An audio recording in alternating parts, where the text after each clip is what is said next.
Hey.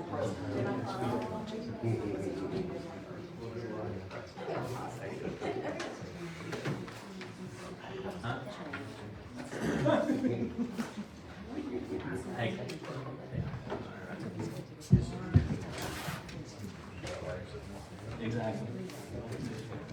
For the purpose of the conversation, that's cool.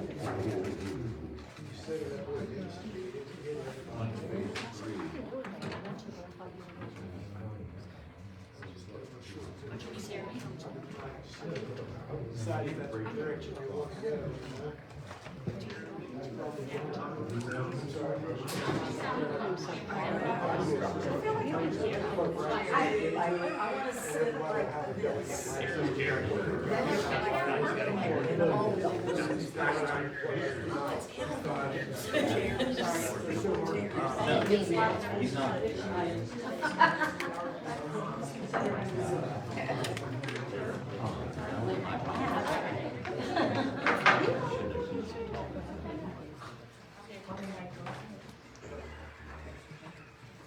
Good evening, everyone, and welcome to tonight's Dayton City Council meeting. It's March 1st, 2022.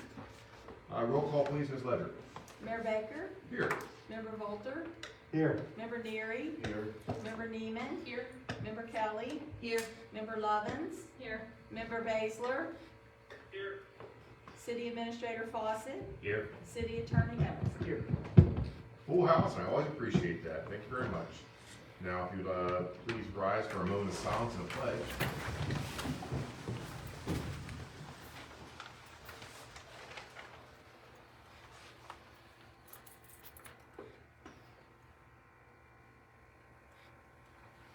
Allegiance to the flag of the United States of America and to the republic for which it stands, one nation, under God, indivisible, with liberty and justice for all.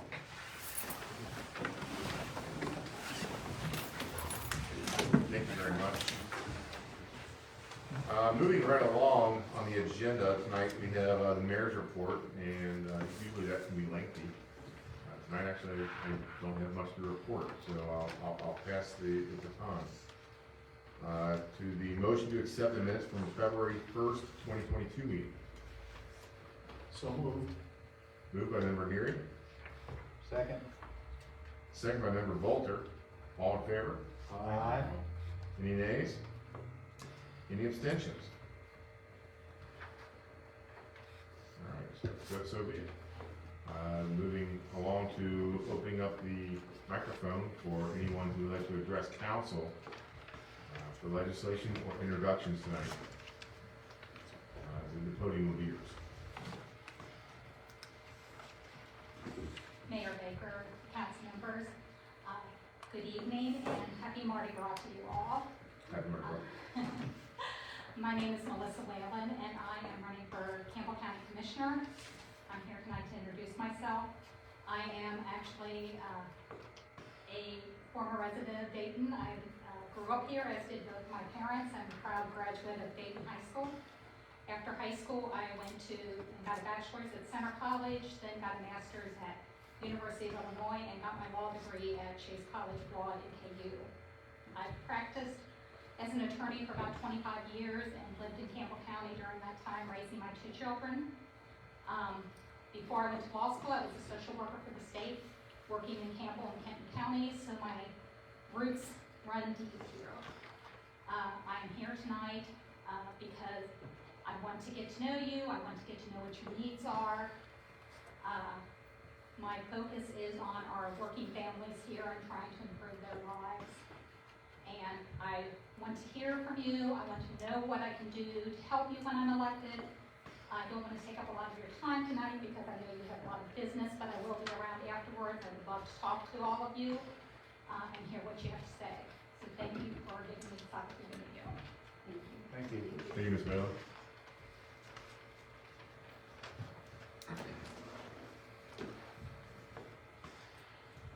Good evening. I'm Laura Stanberry, former resident, member, church clerk, and trustee of East Dayton Baptist.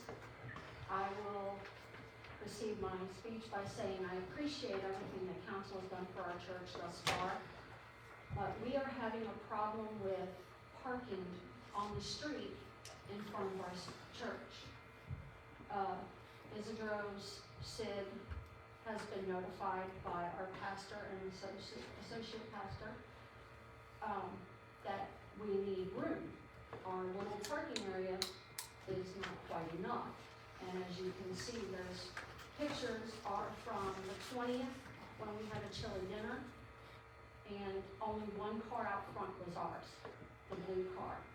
We were double, triple stacked, and I had to advise the younger people to actually park in the grass on our property so that they didn't have to walk a block and a half to enjoy the church. That church was founded in 64, I believe, 1964, when 2nd Street is still here and all the kids grew up here, and when the flood well went in, a lot of our people had to move out, but we have the older generation that still is there, and a lot of them are passing or elderly to where they can't walk a great distance. The pastor and associate went next door and talked to Sid about this. His reply was, well, let us know, take it on my door when you have a special event, and I'll make sure the cars are moved. Every Sunday for us is a special event. You know, it's not like we have 60, 70 people, you know, like we did 10 years ago. 40 usually, sometimes even 30, depending on who's traveling or who's sick. So we're asking the city to help us, since we have already discussed this with him, and he's offering us no solutions, that council helps us. I talked with him a while ago, and he said that you guys knew what was going on, and that you were working on it, but it wasn't known that this was such a problem for our church. They thought it was just local people that have their residents down there, which are not very many. I brought people from the church that knew old council and knew that, you know, there was issues when you were addressed. And I said, it's not the same way as it used to be. Come with me, I'll show you, I'll introduce you. So we're just asking that council helps us to make sure, at least on Sundays, that we have ample parking space. Because when we did our addition, council made our head deacon go around to all the businesses and ask if needed, could we rent spaces from them to park?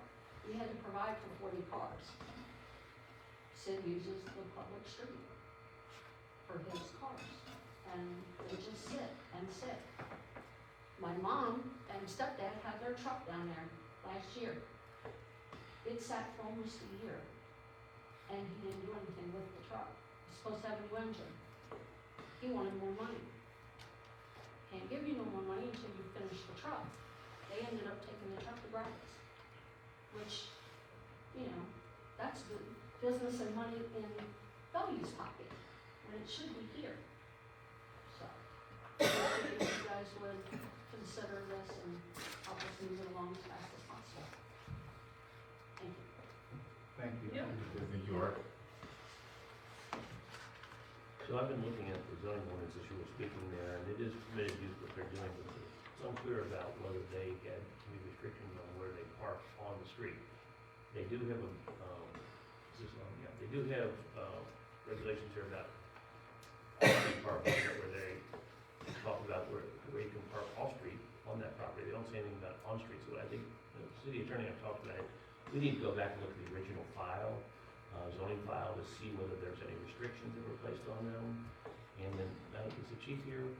I know we've done this a little bit, chief, but you come up and talk in a minute about that. But I want to look at the zoning angle, from the city's perspective, and I want the chief to talk about it from, enforcement, police enforcement. Yeah, we've been dealing with the issue for probably since I've been here, so 6 years. We cite, we tow, we did have some legalities with, Tom Edge, where we had to change our citations, cause he complained about the citations and the towings that he was getting, so we had to, it was 2019, I want to believe, we had to change, our citations. We're constantly, I mean, if we get rid of one car, another one goes in its place. We get rid of 3 cars go back in its place. It's just we're just gonna need help through the city, for zoning and things like that we can go after them for code violations more. Just the police aspect of the citing and towing is not gonna solve this problem. Right.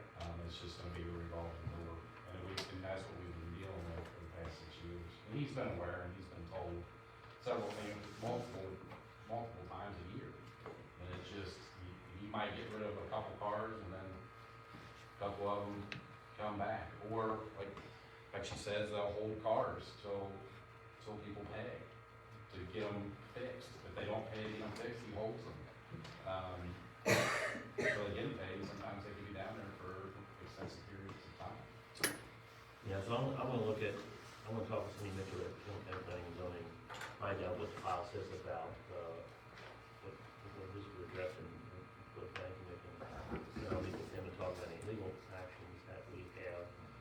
You know, we always have the ability to change our ordinances to address issues like this as well, so that's the fallback plan. If we don't have any ability to fight it through zoning, then maybe we wanna consider changing our ordinances to require people with these types of facilities to get on premises parking or off-street parking rather than on-street parking.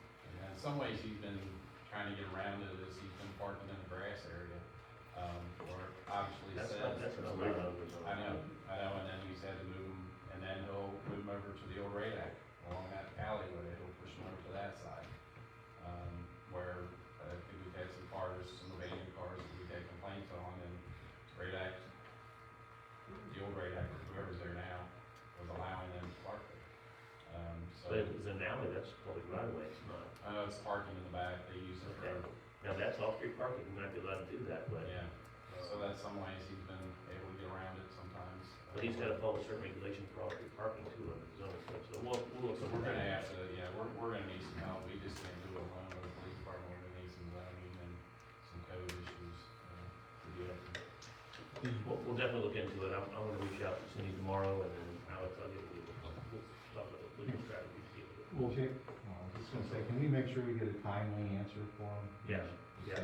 We'll work on that away, but the other issue in the ticket, you're penalizing the actual property owner as opposed to the proprietor who's really the problem, so Right, we'll look at it, and that's again, why I don't think we're getting the response that we're getting when we ticket these cars, it's not his car, so we don't really that's right.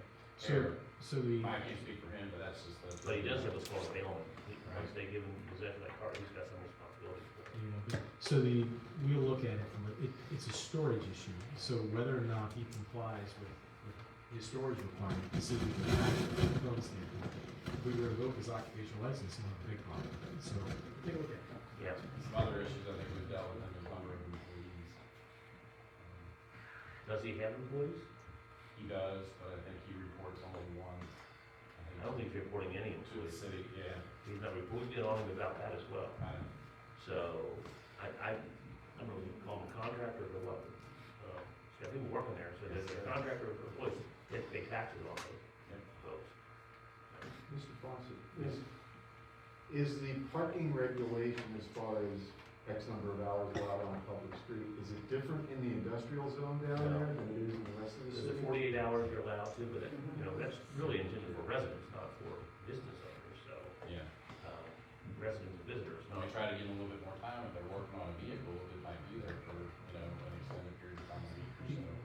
The angle is that it's not a resident that's parking there, it's a business conducting its business outside the scope of the zone. And if we can attack that, then it's an extension of his business, and he's extending into our right of way, and that's prohibited. So we'll look at that, and then if we can look at that as a tool and a resource to go after his business, it'll stop effectively. There's only so much we can cite for and tow for, you see every time park, or if they've been there for a while, we can do the expired tags. But yeah, we've had complaints that the owners didn't know. That's the problem, it's not the owners that are doing it, it's he that's doing it, and they're getting. I was gonna say, because the issue has been he's not transferring the title, I guess, in a timely manner. Yeah, it's been difficult, like I said, there's Ohio tags, there's Indiana tags, there's, Kentucky tags, and we don't cite for the Ohio because they're not doing, it's not, somebody from Ohio living in Kentucky, they're having work done on the car. So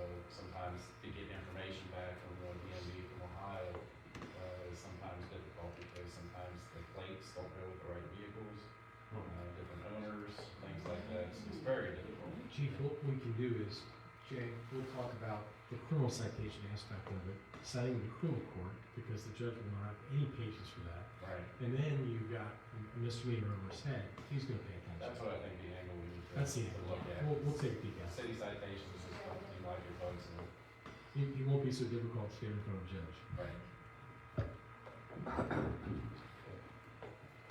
Thank you for your bringing this to our attention, we'll get on it right away. Thank you. Thank you. Yeah, we appreciate your input, I mean, that gives us hope. Thanks to the church for coming to us. Good to see you guys. You don't have to stay. Can, lock the door. We're Baptists, you got it all right. Thank you for that. Baptists don't have to vote on leaving. 43 miles to go home. You got food, they'll stay though. Thanks, guys. Well, I'll do that.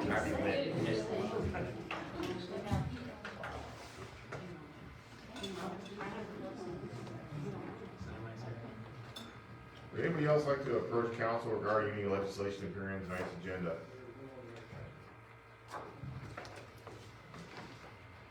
This is totally unplanned for, this is something Jay and I discussed. I had a vendor in Fort Thomas mention to me it was extremely hard to do work in Dayton, Kentucky because of all the paperwork that was required. And I promised him that I would mention it to Jay, and I'm sitting here thinking, well, maybe I ought to mention it to council as well. And he was saying that if he, I'll tell you who it is, he's not gonna care. Beacon Electric, I needed a service call on my lighting at my home, and he ended up running it for free because he said it would cost him more to file the paperwork than it would be for him to just donate me the service call. Well, it's a little out of order, Mr. Huntley. It's not working. It's a one-page application, front and back. It's extremely short application. I'm Okay, sorry, I'm his gonna have to disagree No, with that. not, and that's great. The point that he made to me was it was not the application, it was, does he have to file something then on a monthly? No. No. Yearly basis, he has to pay occupational license. $25. Well, It's based on your gross receipts, so it could be more than that. Gross receipts of what is done in Dayton? Only Yeah. in Dayton, Only in Dayton. yeah. Oh, I'm good with it. So the only other issue is that because that's in the TIF district, we're required by the state to, any taxes that are paid, whether it's occupation license or real estate, that has to be recognized, and so we kind of, particularly work that's done in that TIF district, we are required to kind of make sure that people working in that district are paying all their taxes because the state's requiring us to do that. Totally understand. I told him I would mention it, I mentioned it, we're Okay. good. Appreciate it. By the way, Mr. Huntley's gonna speak later on when we get to the video and taping the meeting, so, he's the president of Dayton, and he owns a company that does communications, that we could take care of. And to show you how easy we are to work with, Mr. Huntley, that was out of order.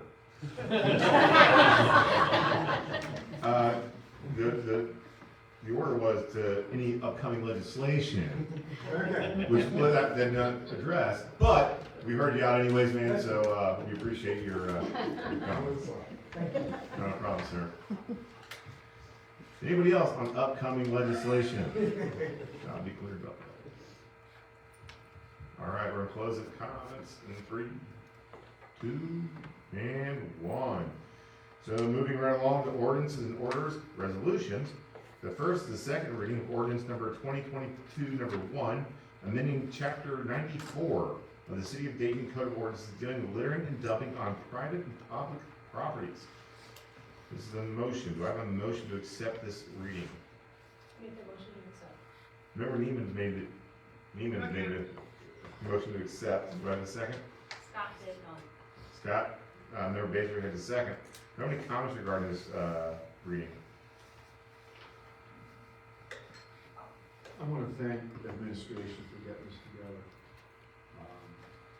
Came up with a question not so long ago on littering and hauling loose material and found out that our ordinance didn't really cover that. So Mr. Fawcett and Mr. Edmondson, administration all got together and really put this together very quickly in just a couple of months, and I do appreciate that.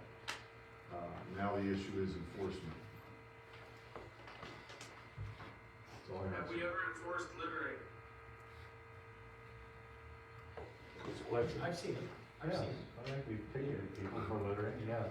I mean, if chief wants to give me a badge, I can do it.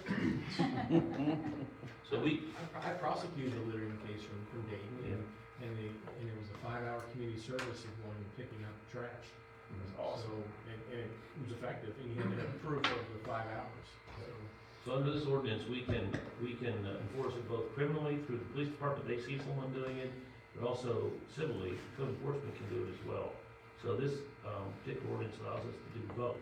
Sometimes these are not effective because police are busy doing their thing, they don't see the actual crime happening. But she sees it all the time when people dump stuff on properties, and so she's able to, I'm saying she, Cassie, our code enforcement director, is able to enforce it as well. So it's good that we have both a criminal and a civil enforcement mechanism in this new ordinance. And this preempts the need for any kind of signage like, I'll talk about Lincoln Road and Sergeant Park for all the trash we picked up there. Yeah. We don't have to put up a sign that says no dumping. No, you don't have, With it's this- private or public property, you don't have to dump. All right, thank you. It's in our ordinance, it's in our ordinances, which are presumed that people know and read and understand, so. You know, whether that's true or not.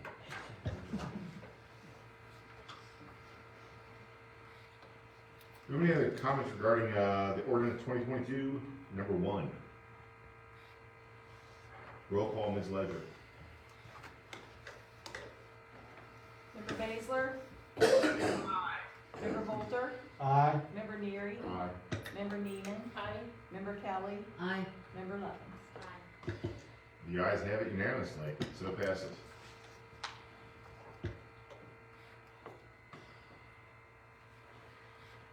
Next on the agenda is the second reading of ordinance number 2022, number 2. Now, this is amending the annual budget for fiscal year from July 1st, 2021 to June 30th, 2022. Do I have a motion to accept the second reading, 2022, number 2? So moved. Member Baszler had it first. Do I have a second? Second. Second by Member Volter. Do you have any comments regarding the budget amendment?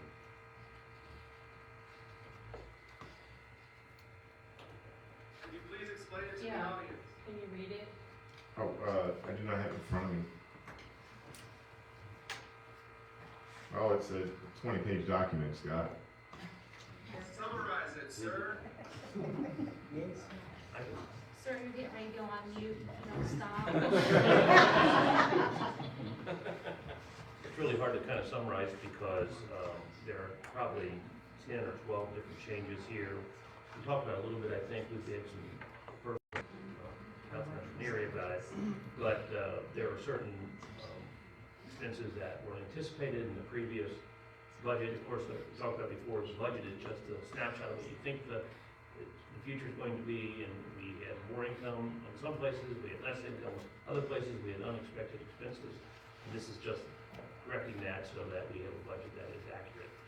And we'll probably have to do it one more time at the end of the year because there will be other changes that we didn't anticipate that will have to be amended as well. So that's what it is, that helps. Can you describe the changes?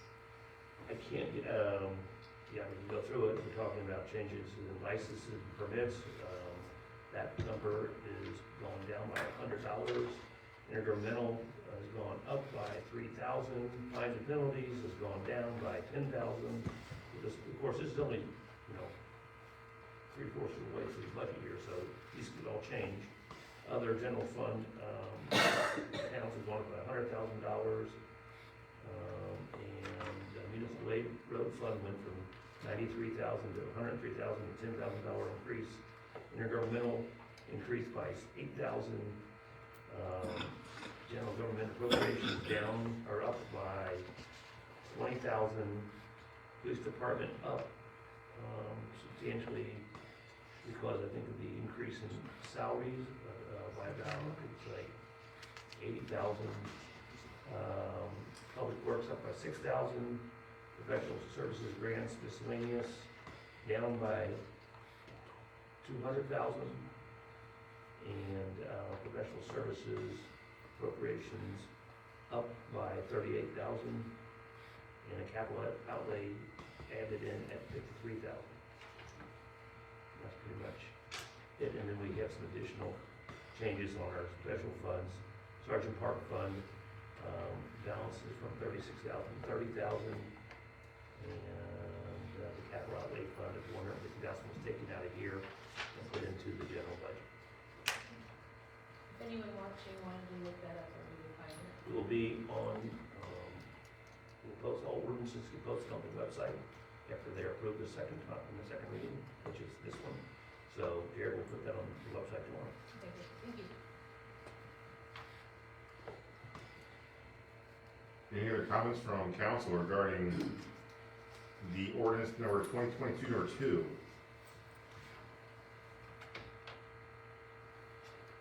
Comments are closing. Roll call please, Ms. Ledger. Member Bolter? Aye. Member Neary? Aye. Member Neiman? Aye. Member Kelly? Aye. Member Lovins? Aye. Member Baszler? Aye.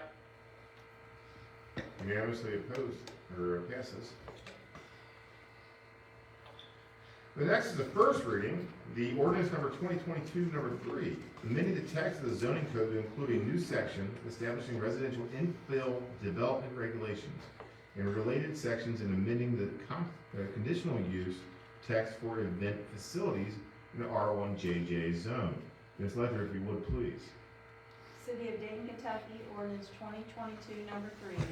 An ordinance amending the text of the zoning code of the City of Dayton, Kentucky to include a new section establishing residential infill development, regulations and related sections, and amending the conditional use for text for events facilities in the R1JJ, residential 1JJ zone.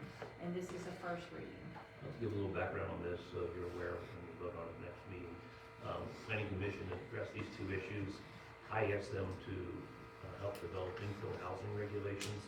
We have people interested in coming in the city and building on these lots that are empty, that, I mean, that house was burned down or they've always been empty, but they're empty lots, and right now it's really difficult to do that because our zoning code is basically what's called an urban zoning code. So all the setbacks required in the zoning code in these districts, these residential districts, are much more restrictive than what the other houses have.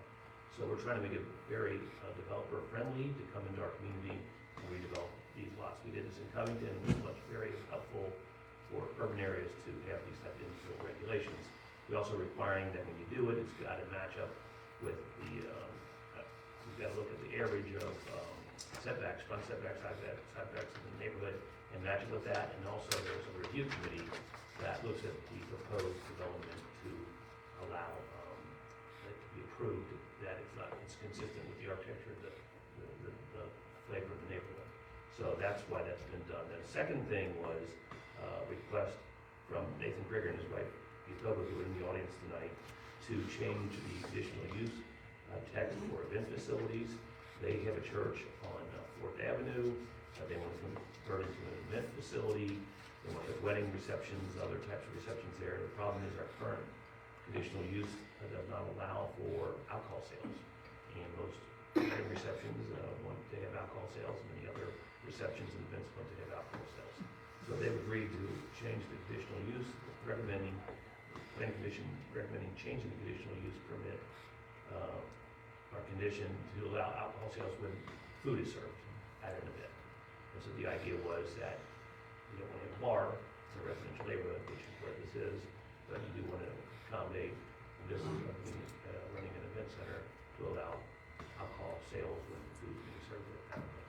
So I don't know if you guys want to talk at all, or are you good sitting there? You've already made your presentation to the planning commission, but if you have any questions of the owners of the property that are here tonight. Thank you, Mr. Fawcett. And again, that's just a first reading, so you guys will have a month to overlook this, ask administration any questions you may have before you vote on it next month. The second is an order resolution, 2022 number 9 Romeo, authorizing the mayor to enter into a contract with Prime AE Group Incorporated It's in the amount of $125,048 for design, engineering, and related services for phase 2 of the sidewalk construction project on Dayton Pike. Do I have a motion to accept order resolution 2022 number 9 Romeo? So moved. Member Neary's moved. Do I have a second? Second. Second by Member Bolger. This opens up the comment section from council. Do we have like to comment on this order? Is this the last step in this long-awaited project? Yes, it is. So this is the second phase. The first phase, as I reported to you earlier this week, is going to start in April, which is the sidewalk from 7th up to Chateau Ridge. This is the designing of the second phase, which goes from Chateau Ridge to the sidewalk that has been constructed in Fort Thomas. So this is the beginning of that final phase. It'll be Lincoln Road, I guess, starts. It's actually, they took it past Lincoln Road, Oh, about that's right. 3 or 4 houses. So it's actually into Fort Thomas. That was supposed to go, I guess it's Fort Thomas on the other side of the road, but they decided, of course, to keep the sidewalk there, but that's actually in Fort Thomas. So, I mean, it's actually in Dayton. So we would connect with that sidewalk. They gained a couple hundred feet there that they paid for.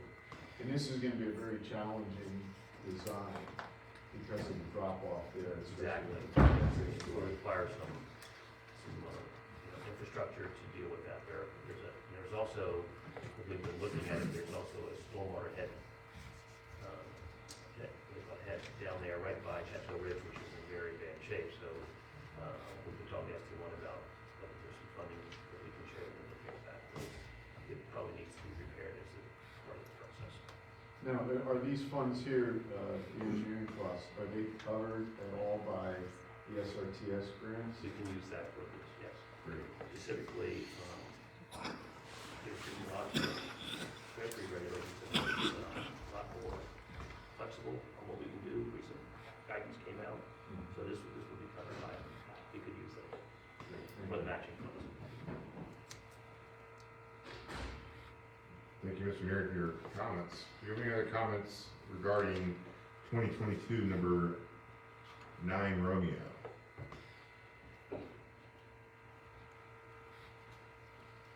Comments are closed. Do we have a roll call, please, Ms. Ledger? Member Neary, Aye. Member Neiman, Aye. Member Kelly, Member Lovins, Aye. Member Baszler, Aye. Member Bolter. Aye. This is important. You guys just unanimously decided that we are gonna get this project done this year. That's awesome. Thank you very much, Council. Order resolution number 2022, number 10 Romeo. Now that's authorizing the mayor to enter into a contract with Prime Indy Group Incorporated in the amount of $94,335.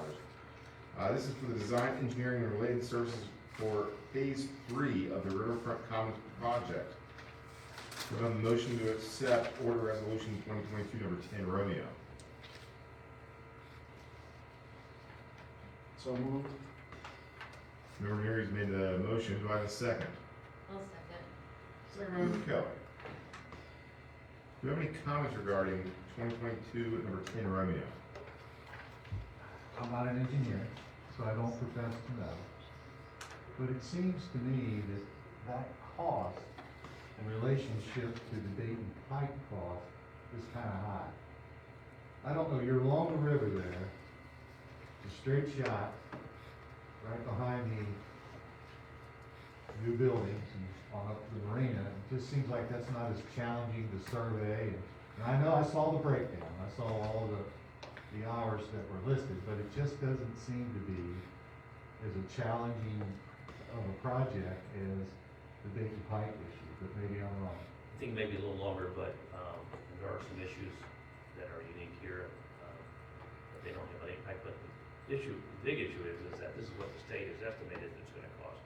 Okay. And it comes within what their amount is for this project, so we don't really have much choice. In fact, I think Mike probably would like to charge a bit more, but he had to stay within the state's estimate on this grant for this year. So, and he could have argued that he needs more money than the state, but I think he feels that they can do it with this amount. But I understand your point. It seems like they're about the same distance, but. Yeah, you got all the winding and the drops off and all that, and Yeah. then on the river, it's, But you also remember that there's, these sidewalk, this concrete's much bigger, oh, and it's yeah, thicker, it is. and they also are running, Gotta run some pipe. they're gonna run, wire tubing and all, they have to do all that engineering as well, so. It may be, that's why it's more expensive. Okay, just thought I'd add. Great question. And just to clarify, the total amount is 94,335 out of the SNK funds, the federal SNK funds. Yes. We will only have, the city of Dayton will only be paying 20% of that, That's for correct. $18,000. That's correct. According to the grant, correct. That's correct. And it's the same way with the previous one that we just approved, even though it says 125,048, we only have, the city only has to pay 20% of that. That's correct.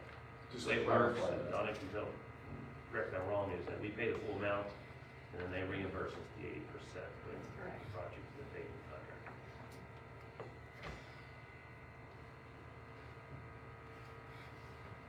Any other comments regarding this order? I was just down on, the commons the other day, with this recent flooding that we've received. It never actually breached that. So, I encourage everybody to check out the commons and go for a walk, a jog, a bike. It's nice. When this is finished, we will have a 3-mile loop that goes around the lower edge of the river and on the upper edge, or on the upper top of the lake. So you can literally walk 3 miles just to Dayton. Has there been any progress talking to the Corps of Engineers about getting a stairwell that would get you up on the flood wall from the marina side? We have a grant out now that Mike was prepared that will take it down from there, from the flood wall down to the road and connect with this project. We're waiting to hear from the state on that grant application. Thank you. Any other comments regarding this order? We have a motion, we have a second. Comments are being closed. Roll call, please, Ms. Ledger. Member Neiman, Aye. Member Kelly, Aye. Member Lovins, Aye. Member Baszler, Aye. Member Golter, Aye. Member Neary. Aye. Unanimously passes.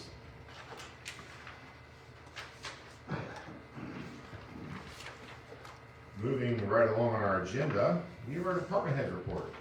And typically, I like to go alphabetical order.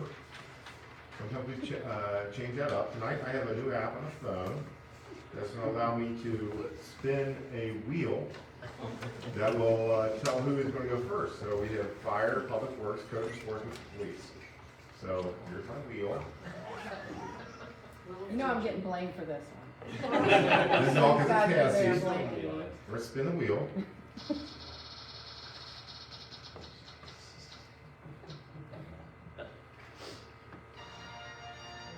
Code enforcement. Rigged. It's not rigged. It was rigged. Here, you can look at it. It was not rigged. It's code enforcement. That's 2 out of 3. Do they all say code enforcement? Police is blue, code enforcement's purple, and fire is obviously red. All right, let's see. So Ms. we have our Patterson. report. This month has kind of been with the snow and all that, and the confusion with garbage, and it's kind of been a month that is a little bit slower than the average month. I've been working with the programming that we use to try to get all of our letters into the system instead of doing some on Word, doing some on our program. So next month, you'll see, I'm gonna run through every single property that's had a code fine for the last year, send them kind of like a final notice, and then you'll be seeing names going on properties with, I haven't really come up with a figure yet, maybe 1,000 and higher, because liens are a little expensive and things like that, so if it's just like, small grass citation, I'm not gonna spend a bunch of money on liens on those, but, so yeah, that's where we are, and, still working on the, Jay and I are gonna ride around, we have to get the, vacant properties, abandoned vacant property list updated, for tax purposes, and That's gotta go before the code enforcement board, and they have to certify those properties, and when they do, we charge a higher tax rate, plus we send them bills for having a vacant property in the city, $500 the first 6 months, $1,000. 500 the second 6 months, and then 1,000. But we have some that have already gone through it, so Yes. they'll be Quite a $1,000. few, right, that have already gone through the process of the two 500s, so. We do have a couple that are in process that I've talked to the people, we have two right now that, he wants to rehab, but he may sell, so we've been sticking with the vacants. We've been hitting them kind of hard, because we wanna see him do something with them, we just don't wanna see him sit and deteriorate, so. Yeah, other than that, just to talk a little bit on the trash, we did have a couple people, that, kind of have had frequent, dumpers on their property. So I'm kind of working with them camera-wise to kind of keep an eye on things, so this new ordinance will be great, for that problem. And I think that's about it. Any questions? Thank you. If you have anything, you can always call me or email me. Thank you very much, Ms. Patterson. You did a great job, we appreciate you. Thank you. All Who's right. next? Spin the wheel. Nancy, you probably get to go twice. No, I'm not going twice. And Chief Halfhill. You are up, sir, with your department report. All right, y'all have hopefully you have my monthly report. If you guys have any questions about that. You guys have been doing a great job with traffic. I really appreciate what you guys are doing. We've got obviously the change of 6th and Berry from a stoplight to a stop sign. And you guys were out there today. I observed you for a half hour or so. It seems like everyone's paying attention to that sign. And so we got 90 days of study on that, but I really appreciate your guys working on it. Yeah, Officer Getz, I think, sat there for almost an hour and we had one on that man. So we'll see how things go in the morning with the morning traffic for school. To see how traffic flows. That'll be interesting. So we'll see how that goes. Secondly, I just want to give kudos out to a couple of my guys. Just one, Chief Atkins was on, myself, Detective Sherwood at the time. This is going back to 2019, was a case that we had with Stacy Shupart, where she took the life of her child. So we were able to, she entered into a plea this past week, pled guilty, so I believe the plea is going to be 35 years. So the due diligence of the fire department and the police department working together, I think we were both down there at that, and a lot of red flags going on there with the due diligence and the cooperation of both police and fire. And Detective Sherwood, we were able to get somebody put away for a long, long time. So, kudos to those guys and fire department. Good work, good collaboration. Yeah, and secondly, the other one was giving kudos to Officer Getz and Officer Littlewood. This was just yesterday. Yesterday was, since it's been warmer, we've got a lot more people. You can see the people out walking around more. We had a distraught juvenile, threatening suicide. We were able to, we were tracking him for about a whole hour. With a cell phone from the woods, myself, Lieutenant Baldwin, but Getz and Lloyd were able to find him sitting on the wall. And were able to talk to him for a good long time. And just showed compassion and was able to get him and his parents at the scene to get him to Children's Hospital and to get him the help that he needs before he harms, himself and things like that. And sometimes you just don't hear some of these stories.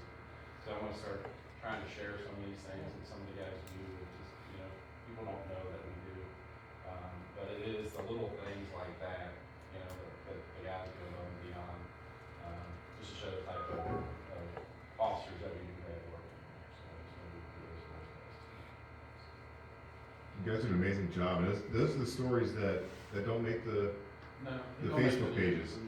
They don't, I don't bring them to council's attention, I know they go on, and I should bring them more to you guys' attention more, just to see, just the little things that we do, just things like that, that do make a difference, in the city, so, I'm gonna start doing that a little more, sharing some things and some stories and some issues that we deal with on a daily basis, that make this place a better place to live and work, so. We appreciate your work and we appreciate the compassion of your office. Thanks, Chief. Thank you. Much appreciated. Now, lastly, what we got here? Fire code. Public Works. Sorry, Mr. Atkins. The wheels spoke. Council had a copy of my report. It's not very big, but, yeah, we've been pretty busy last month and a half. Dealing with snow and ice and storm drains and all that good stuff. Right now it's pothole season, right? Yeah, we've done potholes for the last 3.5 days.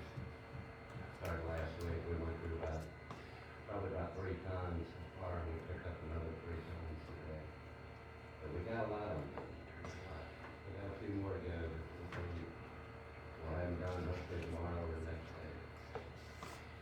Of course, there's gonna be some pop up that we won't see until another week or so. And then it'll be time to get the motors out and some of the wheels and stuff like that. Change over our equipment. We do have about 75 tons of salt in stock now. I was down about 7 tons there. And last storm, it was down about 7. But other than that, that's all I have. Unless any questions or anything. Rick, how's your squad looking? They solid? You good with employment? Well, right now I'm down one man.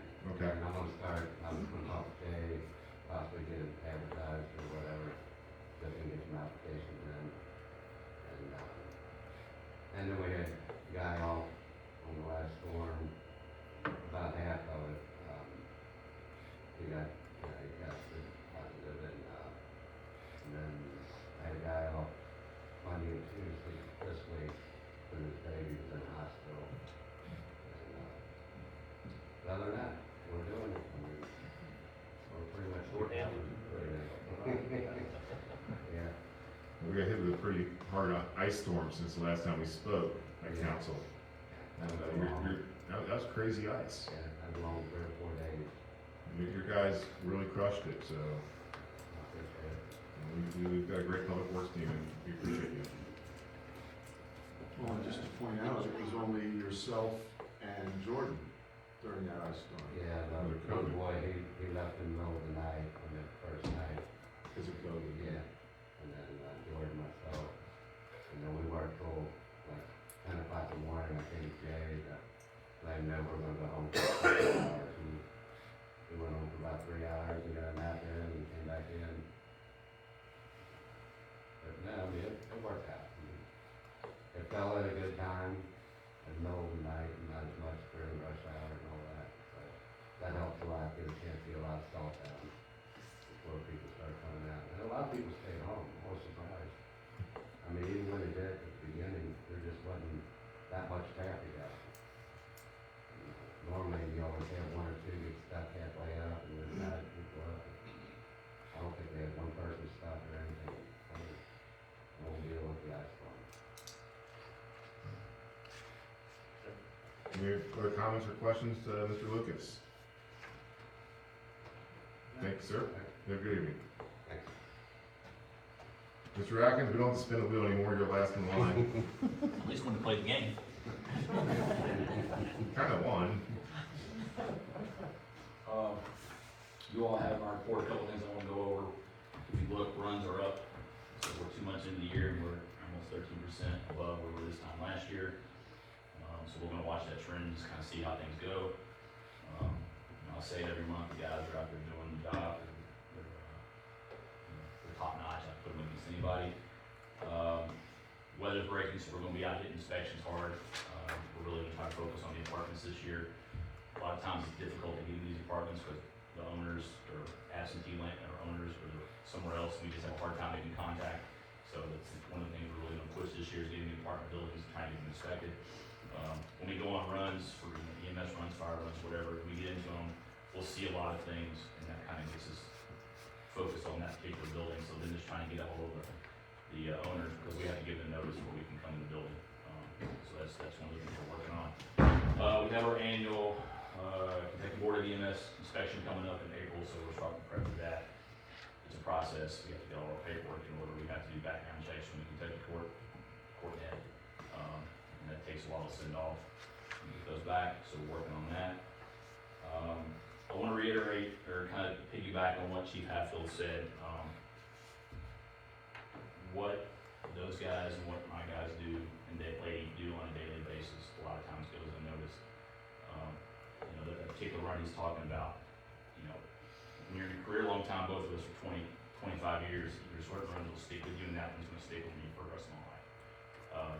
So the fact that we were able to get everything done and put that person to where they can't hurt anybody else is huge.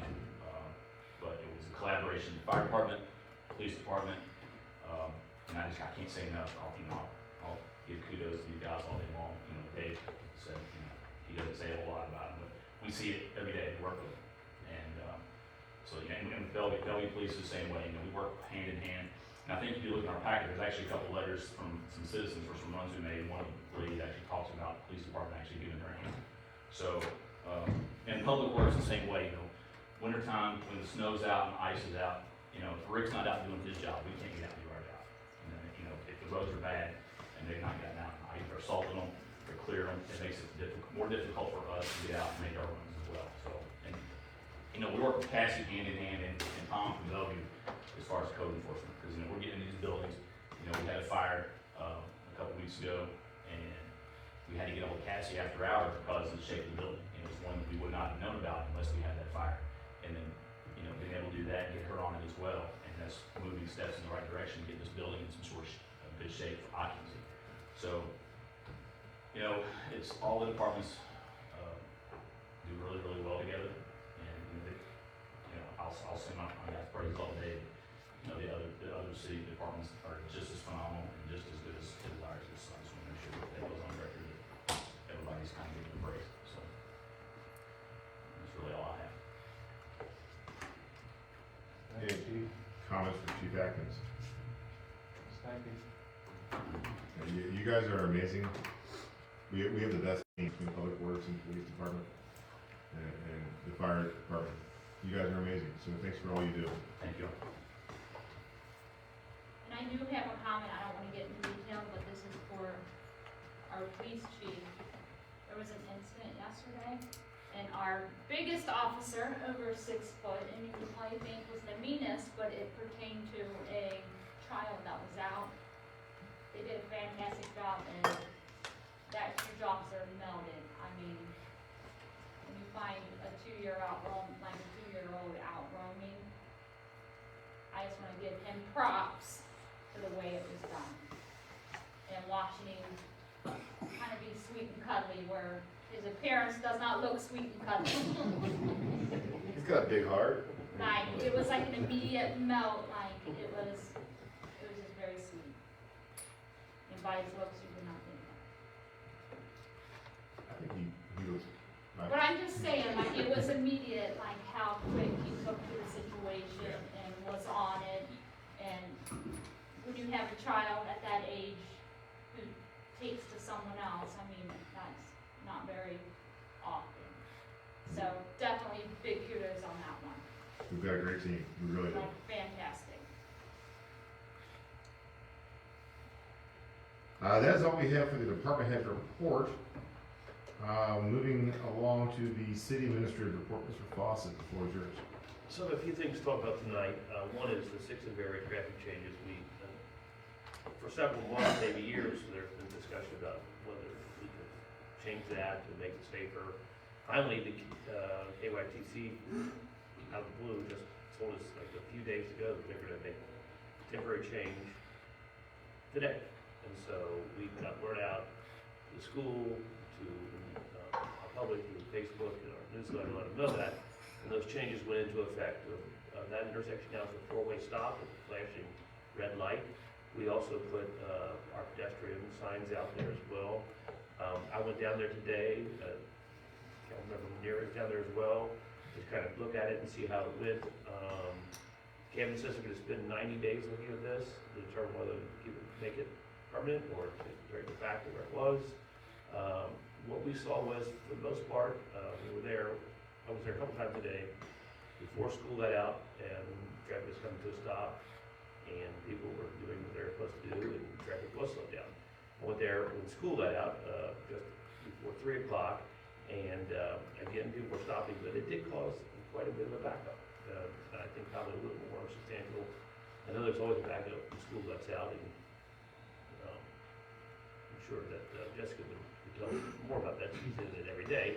But I think we're probably a larger backup today. Whether that will get better as people learn about this or not, I'm not sure. So, but that's something that I'm sure the state will look at and determine whether to keep this permanent or not.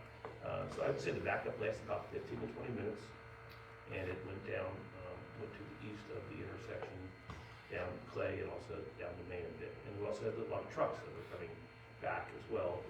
So you had both construction traffic and school traffic. So it was a bit of a delay, but we'll see how it goes. We'll see if people start figuring it out and things improve on that. Well, plus I think, if I can interrupt, Yeah, with the police cars there, with the lights on and everything. people were definitely stopping. People were definitely stopping and counting like 5, but I think they were also hoping that the police were arresting you and I. Right. So they were. Right, yeah, might be good. Yeah, so anyway, I just want to give a full report on that. Again, we'll continue to monitor it. The police are going to be there this week to make sure that it's safe for them. So I also want to give an update on our top 10 list. As many know that we've really been cracking down over the past year on vacant and abandoned properties. And last week, Master Commissioner Sales, we were able to purchase one of those properties that were on our top 10 list, 1109 7th Avenue. This was a problem property, it's been empty for a long time. There are a lot of liens, county tax liens on this property. We purchased it, and we are going to now clean out the property, assess the situation, and determine whether it can be sold as is, or whether we might need to do some rehab work on it. But the whole intent is to sell this to someone who will live in the property, a home ownership situation rather than a rental property. So this is an important area. We've been cleaning up 7th Avenue and Boone, and we're happy that we're going to be able to have control over this property instead of some third party who might not want to home ownership there. So another property we pushed to sale, 16 Mary Ingalls Highway, was purchased. We bid on for a little bit. We looked at it as property probably ought to be bought and torn down. 26. Someone else bought it. 26. I have, well, 26 and 16, is it 26? It's 26. Okay, 26 Mary Ingalls, sorry, if you're looking at 16 is- Mary Ingalls, is that's not your heading property. there. 26, I stand corrected, 26 Mary Ingalls Highway. And someone purchased it and said they're going to fix it up. We're going to monitor that, the code enforcement director will monitor that, make sure that is in fact happening, and if not, we'll go back to code enforcement on this property and maybe back to the same place we were. There are 2 final vacant properties on our top 10 list. So with those 2 properties, we've addressed 8 of our top 10.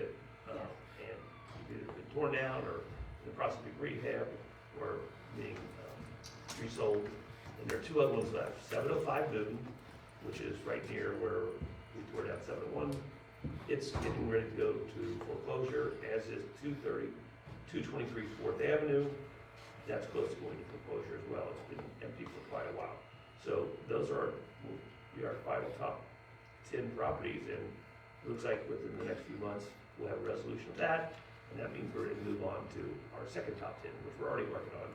And, Right, so on the second top 10, one has totally paid all their past due code fines, taxes, kind of made a promise that they're gonna fix up the property.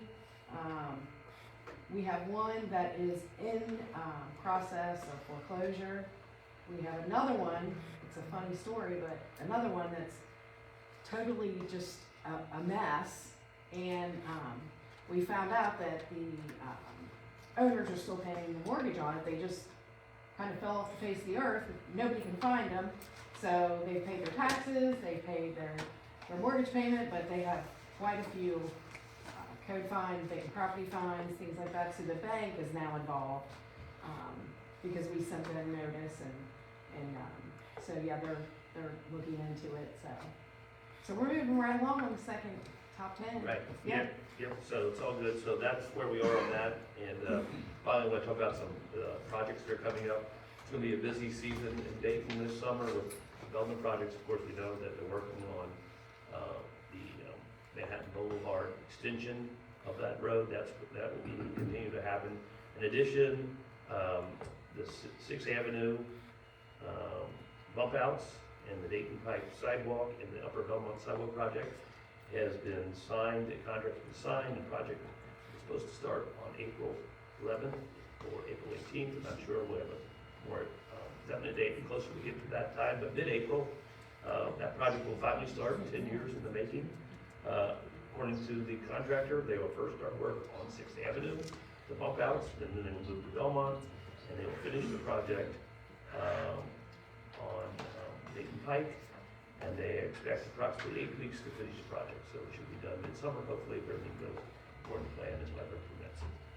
The other thing is O'Fallon, Fifth Avenue, Manhattan Boulevard, as you all know, that was an important project that we wanted to fix. There's been some discussion, I know, on that on Facebook.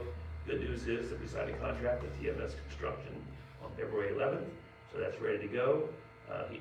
This company pretty much shuts down in the winter because they do mainly concrete work, but they will start working again in April, and they promised that that will be the very first project they do. So weather permitting, it looks like the first week of April for the O'Fallon, Fifth Avenue, and Manhattan Boulevard intersection. And then finally, street paving. We had some estimates that we showed the council a month ago or so about what we thought would cost. Well, we've gotten another new estimates based on inflation-based changes, as well as the need to install ADA accessible ramps because we're using money that comes from the federal government. They require that those be installed. So the numbers are higher than we expected, so we're going to adjust that. I'll come back and show you where we're going. Jared Parks, our assistant city administrator, is also working on trying to get some discretionary municipal aid fund to pave the streets in our industrial park. Sometimes they are more likely to give that kind of money, discretionary money to projects that promote jobs and economic development. So we're working on that angle. If that's the case, we can take that money we're going to use down there and do it in the areas of the city. So that's all I have on my report tonight. Good. That's it. All right. Do we have any questions for our administrator? I was wondering if there's any way for us to put either like renderings of the intersection behind Family Dollar and also maybe the sidewalk project and also maybe the riverfront project, because I think the faster we can squash people's rhetoric on Facebook by giving them a simple visual, because people are flipping out with these bump outs, not knowing where they're going to be, how much parking they're going to lose, and all of that. I feel like simple infographics could go a long way in this situation. So we have engineering drawings, which are not artist renderings, and they're pretty technical. We can present those, but you're gonna pay for renderings. We want us to do it, and it's getting ready to start here pretty soon. So I can put the engineering drawings on Facebook. If people are interested in seeing that. It shows where the actual work's gonna be done. Anything would help. Okay. I'll do that, and I'll also mention the timeline, so people are aware that it's not gonna happen this summer, it's gonna happen this spring. And nothing will come from Facebook, so stay off of it, Scott. So I'll put that, I'll make a note to put that on tomorrow. Didn't South Bank have some renderings of the trail system? They did for the River's Edge Trail, Riverfront Tunnels. Of course, they were the Cadillac version. I didn't know if They're they're not still being built to that, so applicable and it might be a could be little helpful. misleading. Yeah. What's that? Oh, yes. Okay. But I will put the engineering drawings up tomorrow. Any questions or comments to our administrator? I've got one. Speaking to Ms. Ledger the other day, and she said, all these things that we've been talking about for years are finally getting done. And I think it's because of the team that we put together, with City Administrator Mr. Fawcett, with Assistant City Administrator Mr. Barks. All the things that we've been trying to do are finally getting done. So you guys are great. Thanks for all the work you do. I would add our consultants too, Mike Yeager, engineering, and also our TIF consultant. And just slipped my mind, but anyway, the attorney that helps us on that, Donnie Warner. A lot of these things couldn't have been done without him providing us with guidance and assistance as well. You guys are awesome. You do great work. And of course, our attorney. Oh, Alex, we love you. They're doing it all. Well, I was thinking more of the infrastructure project, but when it comes to stuff like, the church issues, Alex is there helping make that happen. And sir, I would also like to point out on that note that you were talking about all the projects, the visible projects that we've been talking about for years that are gonna be starting this spring. Hopefully this summer, the Berry Street ramp will be put in, which is gonna change the whole dynamics of downtown. And you deserve so much credit for getting the developer to come to the table and agree to move that timeline up, so thank you. Maybe we've all made it clear that was an important issue for the city, so we made that a top priority. Any more accolades? Mr. Fawcett, if I may, the folder that I handed, well, the binder I handed back in to Mr. Yoder when I resigned, there was papers in there of the overview of Sixth Avenue and where the bump outs would have went. I kept that in the folder. I have the engineering drawings, if anybody wants to see them, I can put those, I'll put those on Facebook too. It was just that, it gave a visual of the street and exactly where the bump outs would have been, so I thought maybe you might Yeah, I use have that that, I can do if, that as well. I didn't know if he had handed it over to you or not. I have copies of it, yeah. Thank you, Laura. Anybody from the audience would like to address council? Now the podium is yours. Isn't it mine permanently? You know what? I'll get you a name tag. You should just sit in the front row right next to the podium. Okay. For its safe section. State your name and your address, please. Kathy Gordon, 314 Ward. In talking about the traffic situation at pretty much in, I'm drawing an absolute no light, at the intersection where they just took down the stoplight or put it on red, that's gonna be studied for 90 days. And the Berry Connector certainly is not going to be completed in 90 days. Are we going to be getting essentially a false reading of what the traffic actually is going to be? So is that going to be of benefit or a hindrance in terms of long-term traffic control? Just, it's a question I'm not sure anybody I'm has not a the answer traffic to. engineer, I'm just curious about but I it. don't know if the traffic generated off that road is going to be substantially increase that traffic at that intersection. Most of the traffic is going east-west. I don't think the north-south traffic is going to be that substantial. I even don't disagree with connector. you, except for the fact that the projects are not fully completed in Manhattan Harbor area, so I'm not sure that we have any way of knowing what the traffic pattern will be and how that will impact that particular intersection. I don't disagree. Just a thought. Yeah.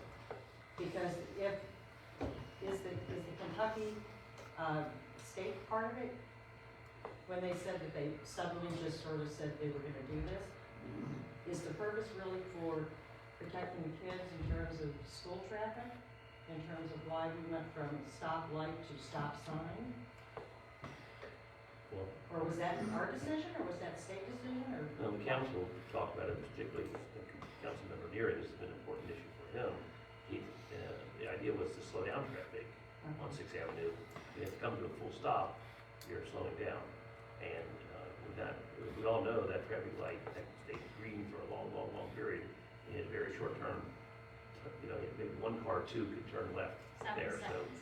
So the idea was to slow down traffic, to make traffic stop at the intersection. One, to protect kids, but also to slow down traffic, Joe. That's really your area of expertise. You can look at this thing a lot longer than I We do. couldn't wait any longer. We've been asking for this for 5 years. Past council, I mean, 2 councils ago, actually unanimously passed this to ask the transportation cabinet to allow at least a test, and went nowhere. So the fact that they approved it this time, and I give engineer Mike Yeager credit on this for really prodding them on it. When they said go, yeah, go ahead and do it. We can't wait for everything to be completed and then react. No, I don't disagree with that. I was thinking, I very seldom need to go to that end of town, to be very candid. But it was just more a question of, is that going to be a legitimate is that going to be legitimate data in terms of if they are studying it for 90 days, given the fact that the situation, the traffic pattern will change somewhat. You once have to the understand the verification is done. transportation, I'm sorry, the transportation cabinet, whenever they do their traffic studies, their metric is to get from point A to point B the fastest. Okay, they would love to have Sixth Avenue be 50 miles an hour with no stops. So would I. No, you wouldn't have any business, and no one would ever cross the avenue. It'd be like being from the other side of the tracks. The idea here, the goal here is to make the central business district more valuable for pedestrian traffic, for patrons, and especially for the school kids. We had, if you heard some of the comments today, none of the comments were negative.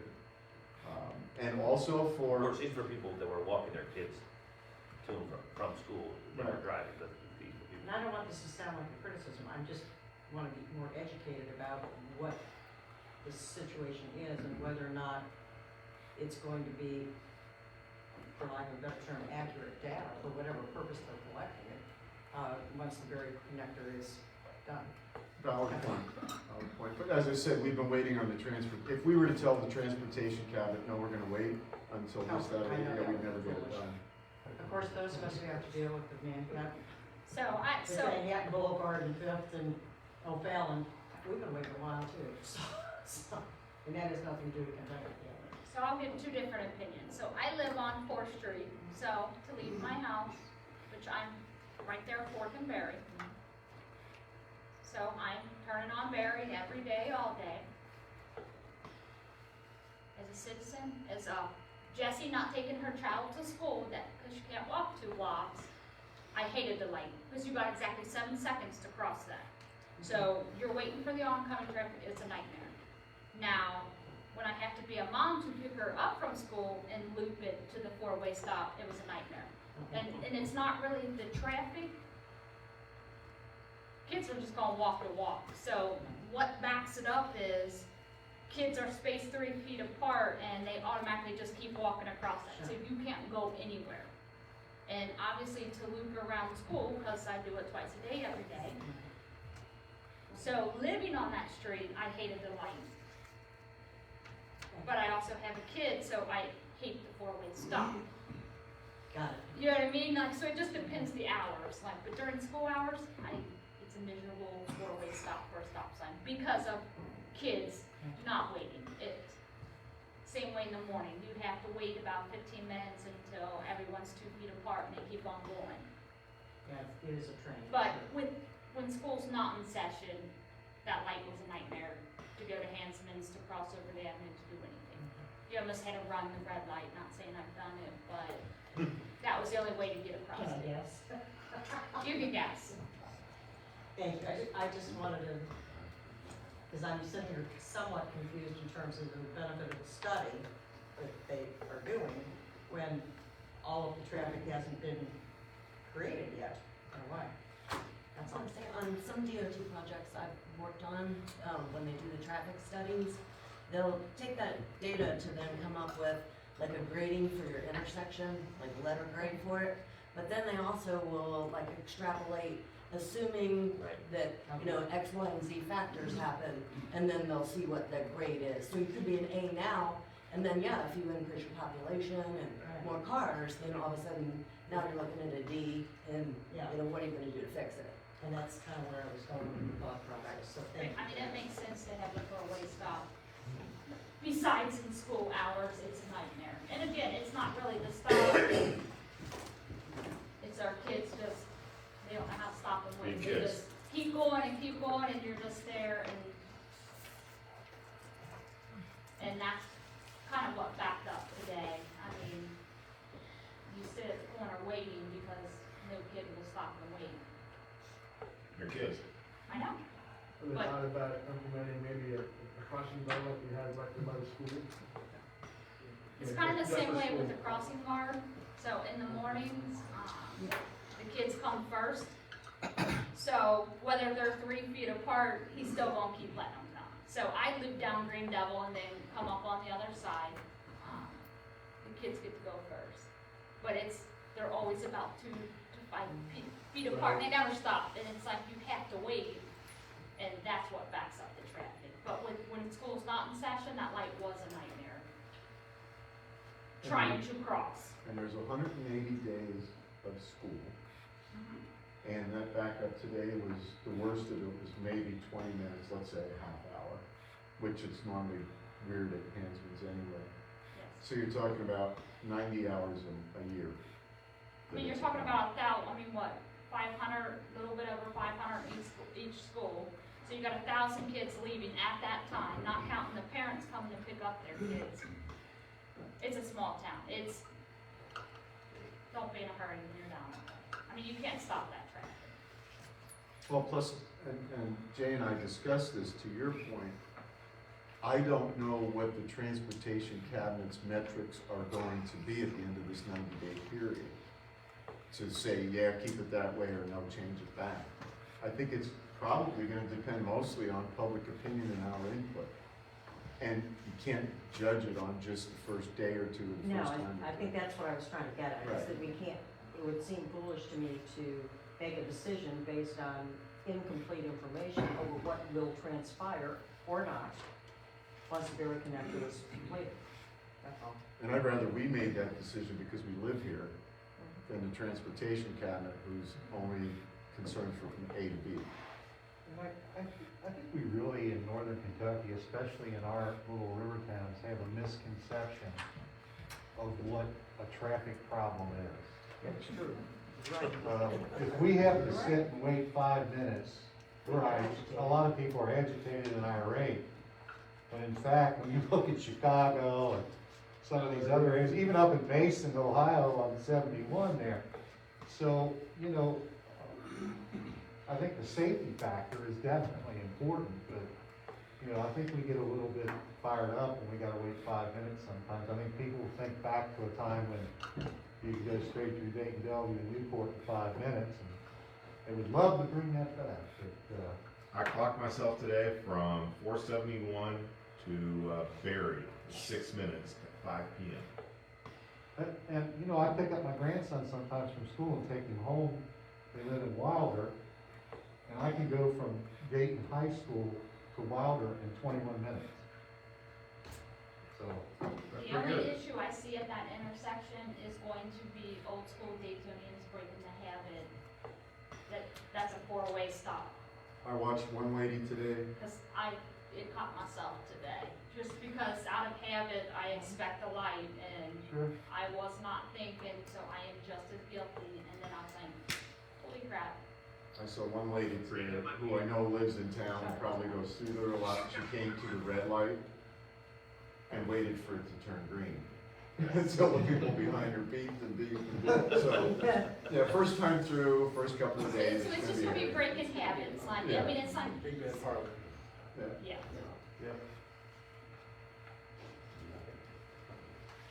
Well, thank you very much, Ms. Gordon, for addressing council. That's all. See you next month. You'd be bored if I wasn't there.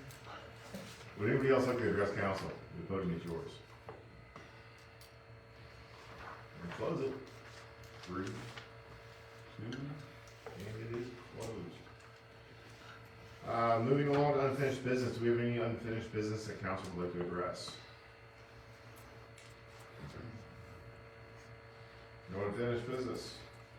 No, new business. This is gonna take a, whoa. What you got, Scott? Let's talk, our gazebo, any update on that? You mean the, Or, yeah, sorry, information board? Jared, have you heard anything from, Do we have it? Yeah, it's been delivered. It's at the fire station, right? Yes. It's in the fire station, and Rick is waiting to put it up, so you can speak more on that. We're holding it hostage. Did you hear that? Did you hear that, Scott? It has been delivered, it is currently at the fire station. Public Works will be installing it shortly. Where are they installing? They're installing it at the Monument Park. Yeah, what else do you want to know, Scott? Well, I didn't know that, so. All right. I don't know. Fair enough. So it has been delivered, we are in possession of it, and it will be installed. Okay, also, do we have any more information about river access? That's one initiative I'd really like to see, and I know there was maybe an outstanding grant or something that was given to us that might be able to give our citizens river access.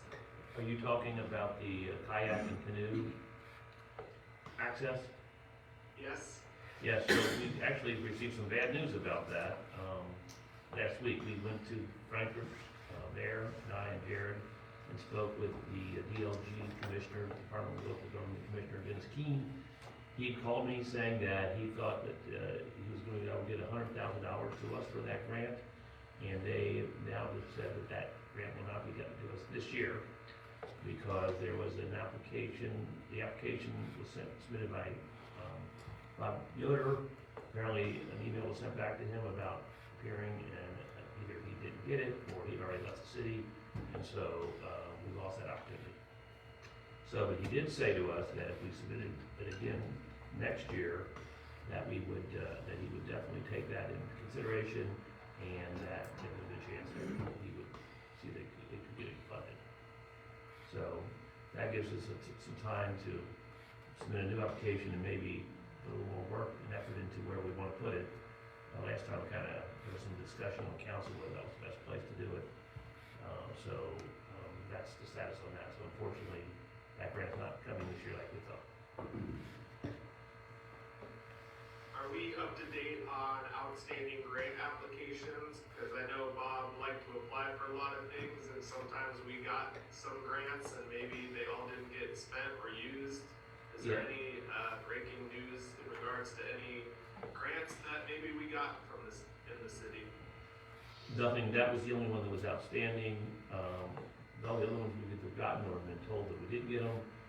Jared is now working on several grant requests for the art that's going to show you all the grants that we have out and whether we've gotten it, and if not, why we didn't get it. So that's in the process right now as well. Thank you. Thank you, Scott. Any other unfinished business? Okay, moving along to new business, and this is, we're gonna have a guest speak about this, but we want to speak about the audio and the video quality of our meetings, which I believe has always been a contention for our council meetings. And Mr. Foss has put together a nice history, where we are, where we were, and where we're going.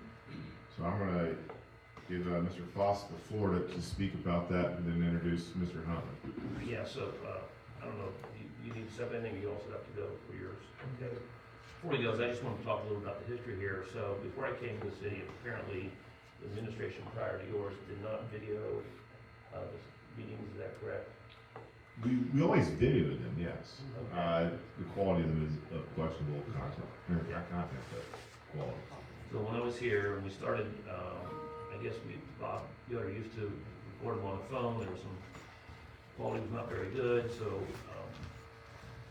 Councilman Nyman's cousin, Neiman's cousin, husband was kind enough to video them for us, and he would bring his camcorder here, record it, and then he would have to download that. He would send it to me as a file, I would upload it, and then put it online, on YouTube, and then also on our website page.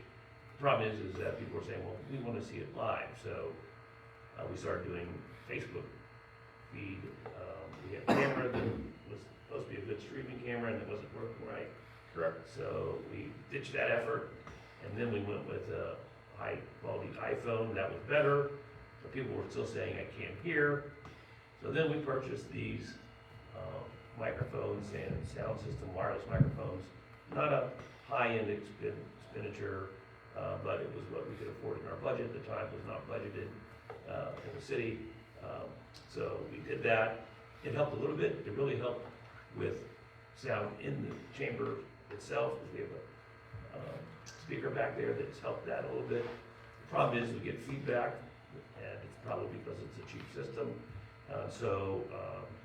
The next thing we tried to do was actually run the audio from the receiver, wireless receiver, right into the camera. That was at our last meeting, and it had a constant hum, and it was poor audio as well. So we decided we're getting out of the amateur audio business and get professional. And that's why Jerry Huntley's here tonight. He's gonna talk to us about, an opportunity that we could get equipment that actually does this professionally. We also talked about the city council about cable media coming here and doing it, which is the former Campbell County Cable TV Board. They are not cheap. They wanted to charge $30,000 a year to come here and film us as well as doing other things as well. And there was some discussion internally about whether that was too much. It wasn't budgeted either. So instead of going that route, we thought we'd have Jerry come here and talk a little about what we can do internally ourselves with professional equipment. So Jerry, Okay. the floor is yours. Mr. Rowley, if you, just give your background and all that good stuff, so we know who we're dealing with here, Lee. I have been in the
The new systems are made by Shure. They're used in the United States Senate as well as throughout multiple areas. That's what I just installed in Georgetown, Ohio.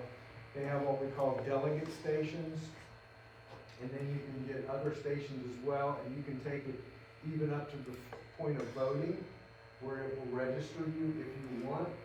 I told Jay, I think to get your feet wet in this, I would just keep it as a simple automatic mic mixing to where you don't, I see people having to turn their mics on and off. This automatically does that. It will allow up to 8 microphones being on at the same time is what I usually set. And then it'll be the last one off is the first one to come back on, and the first one on will be the last one off based on the delegates' decision making. So we can do that. You'll see a PTZ camera. These are 1080p cameras. I normally sometimes use 2, most of the time use 2 in larger systems to where we'd have one straight in, and then we would have one up front coming back to whoever was at the podium or doing presentations. That's where your little video mixer comes in. And as you'll see here, I have it to where I've got the big picture here. If I want, I can just hit a preset. And it will take and just zoom right in. Tilt that a little bit, it's hard for us to see it with the lights shining on. Is that a little better? Better, yeah. So then again, we have the ability to do 9 presets, all off of the remote. Again, trying to keep it simple for your operator. This is all off of one camera, so if you set the camera in the center, you could span out and get everybody in the picture pretty much, you should be able to. And then you can take and just zoom in and out anytime you want. You can zoom live, you can move the cameras live, etc. It's auto-focusing, etc. The cool thing is though, as you'll see where I put the little City of Dayton logo here in the bottom, this can be my PowerPoint. So if you do have a presentation that you're wanting to do live, you can bring that up in the corner of your screen as well. The really neat thing about this is if we do bring in the audio system from the hub like what he's doing right now, I would have a cable coming from that master hub into the Roland VR, and then I have full control of my audio feed so that we're getting live direct feed into your streaming system. This is the unit that produces the stream that would go out through a separate computer to Facebook. You would need to add a computer for this gentleman to take and run and set up Facebook Live one with admin privileges, and then he can have all of his controls here. He can have a separate microphone that if he wants to come and do an override, etc., you can. We also have it to where the line level input, as I mentioned, would come from your main system. Then you can still add one more microphone to use as a special if you want to have a handheld wireless system coming into it as well. What it allows me to do, if you'll notice, when I hit input number 1, that's my camera input. I hit input number 2, that's my computer input coming into it. I do have a third input that I haven't used tonight. That could be a second camera. That could be a feed from a touch panel that has an HDMI output, anything HDMI, be it an iPad, whatever you wanted to utilize on that third input. You have multiple options of picture-in-pictures I showed you before, where it'll pop in, whatever you want. We can set the picture-in-picture to be, any of the 3 inputs can be the big picture, any of the 3 inputs can be the picture-in-picture, and we can choose how we want to do that once you decide. I think 90% of the time this would be your application, so that's the way I set it up that way. Other than that, I just wanted you guys to get a feel of the technology that's out there. Again, this is going to do all of your streaming technology. This is H.264, it can be set H.265. You come out of that with a USB 3.0 into a computer, set your Facebook, you're good to go. I'm happy to take questions. You know, if you want, yes. Oh, okay. I was just in the line.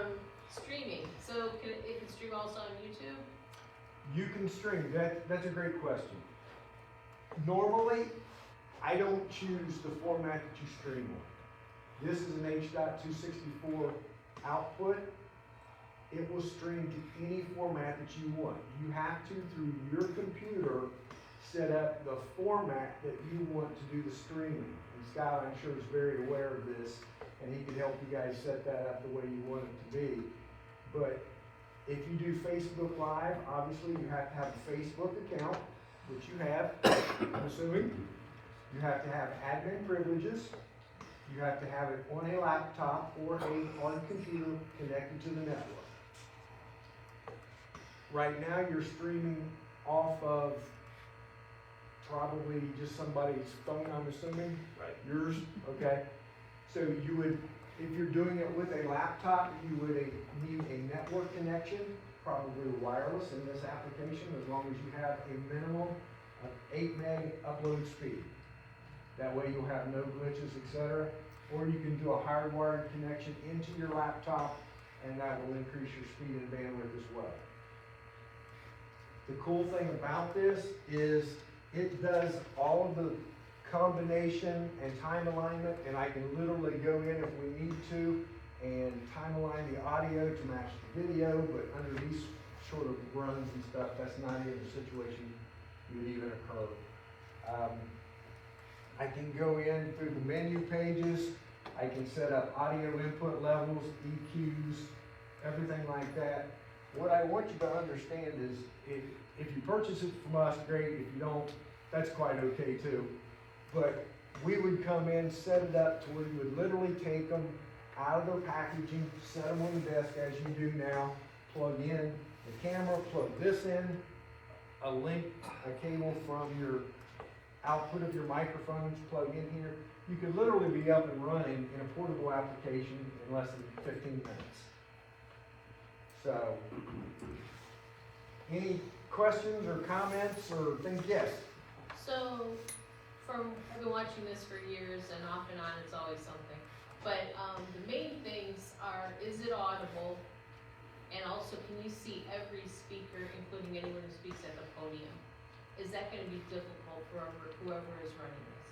No, that's what I was saying. If we put one camera right where it's at, right back there now, put another camera up here, then you can take and just literally switch back and forth by the push of a button. And that one, you get a speaker at the podium as well as the presentation over here, right? Correct. That camera can do both. The presentation will come across It's in that box, which is cute. very cute. It is. But Adorable. do you need to tie that presentation here to that system, or is it a separate? If you want to do that, does that have an HDMI output? I'm sure it does. Sure it does. Then yes, you could take that as your third input. I would probably set this on that other side right over there. If I hadn't noticed that was here, Right, that's so what I would put it have there, done. so put it right there by it, okay, that's what I think. Put it there by it, and we could even use that as the big screen if you wanted. Right, oh, So, okay. Oh, because that's there's what an I did. output on this as well that will send out to HDMI out. So we could actually, well, we're live streaming, you also show the speakers up here on the TV. You could. Everything you saw there, okay. That's correct. Now, you'd want to be careful because if I'm zoomed in on Mr. Neary there, the video's behind him, it would get picture in picture and Right, start, yeah. and then I, A good point. you know, a little feedback there, a little loop Yeah. internally. Yeah, I got it. So, but if you're coming from that direction, it would not be an issue at all. So, great question. Yes, Scott? How wide angle is that camera? Like, would you be able to set it up like on the ceiling up in the middle, be able to get the whole room? Should be able to. That's as wide as it goes, and as you can see from the flag, I think if we put the camera about where this gentleman's at, right here, would be no issue at all getting everybody in the room. Can you see where I'm at, Scott? Yeah. I think you'd be Including the fine. podium, I'm sorry? including the podium? If we re-angle the podium, maybe we can Okay. even do it with one camera. Okay. Possibly doing this. Let's play around a little bit.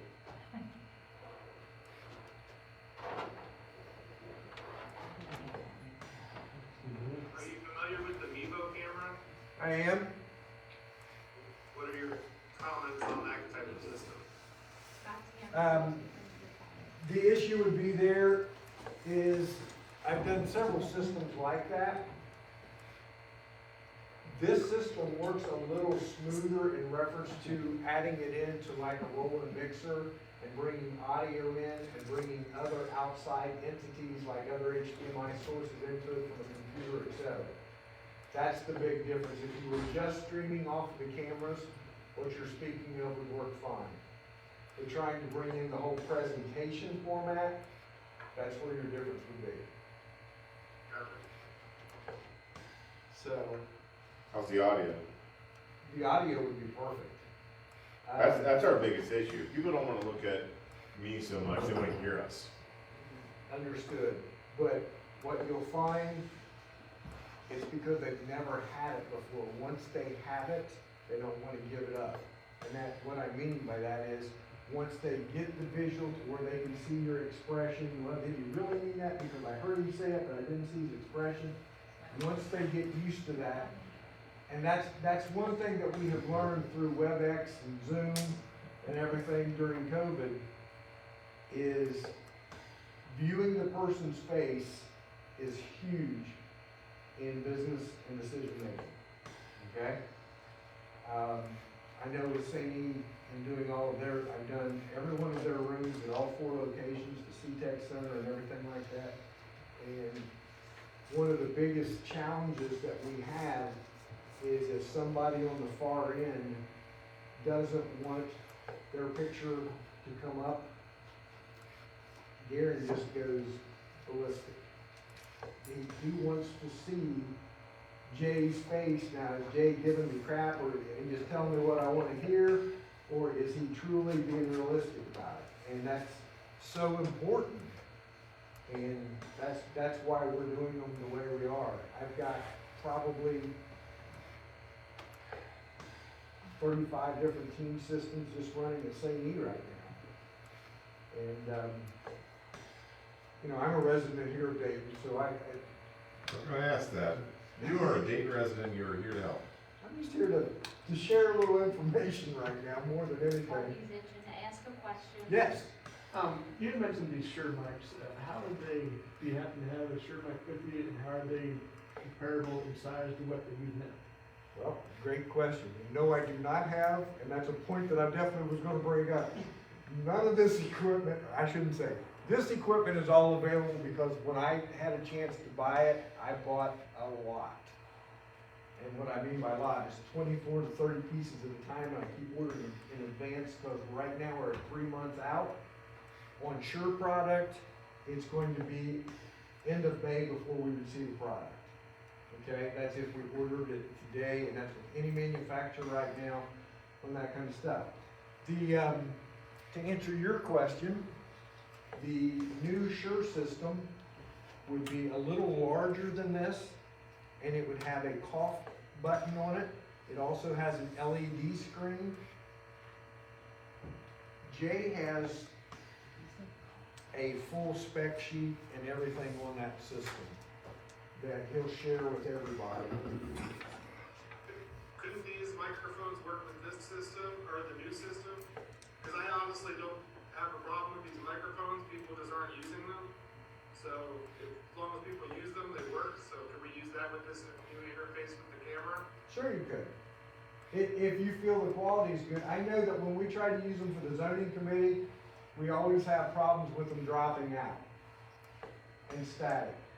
So that's one of those things that, you know, if that's the decision you guys make, I totally understand due to, you know, dollars and cents, I get it. But I'm just telling you from experience that we've had with the system, it's been a little bit of an issue. But to answer your question directly though, any type of wireless system like this can plug into the video side of this and work flawlessly, absolutely. It's only as good as your weakest input, and you're well aware of that. Okay. Any other basic questions? Sure. I think there's 3 aspects here: audio, video, and connectivity. Streaming. Yes. The audio, these should suffice if it was set up correctly, so we wouldn't have any expenditure there. As you said, it could plug right in the mixer board. It can, however, the system, this system, with the experience that I've had with them at planning and zoning, is always cutting in and out. And I have not heard that here tonight, which is great. So maybe it's an interference thing at that particular room. I'm not sure. Well, these are Bluetooth, correct? No, these are 506, probably 4, let me look and see. So they're Wi-Fi? No, they are not Wi-Fi. These are FM. These are 593 UHF systems, and I don't know what their full bandwidth is. I'm seeing 517 to 590. So whatever your little number is telling you what frequency bands you're at. But the topology of the microphones and a speaker that could be connected into that, that's not an issue if we have to replace these or find out. Correct. The second thing is the video. And with the PTZ, that pretty much replaces what Rick used to do at the council meetings with zooming in and moving around and everything. Someone would still have to do that during the meetings, Yes. correct? So you need an operator. Correct. Who You is could that? do it remotely though on a remote You could. versus playing cameraman. My camera does. Yeah, I set presets. Now I just moving the camera. Cameraman's Jared. Correct. Okay, so you can see I can move it. And then I can literally, let me do this. Let me zoom in. And if I want to make that a pre.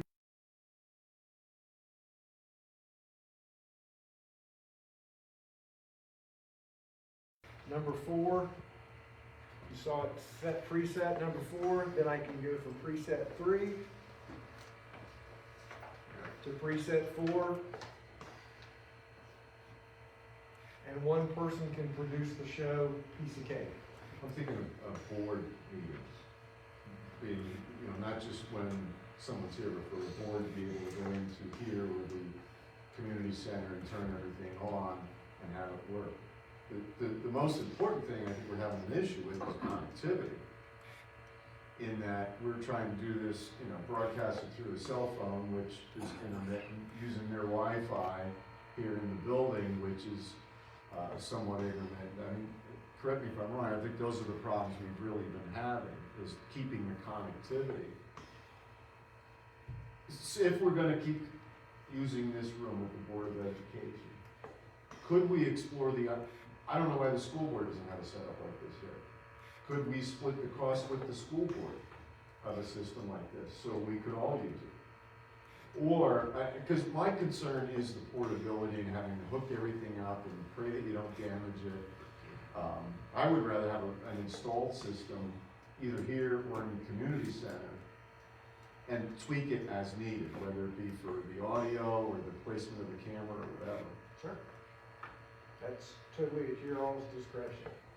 I mean, right above the D for Dayton clock right back there would be a great location for the camera.